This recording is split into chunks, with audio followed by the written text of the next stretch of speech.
Ano ba yung pinakita ng ating Panginoong Hesukristo sa kanyang kapwa? Kaya siya naging liwanag ng daigdig. Diba? Pinakita niya yung pagiging mabuti. Pinakita niya yung pagtanggap sa mga makasalanan.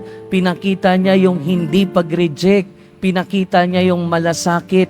Pinakita niya yung pagtulong.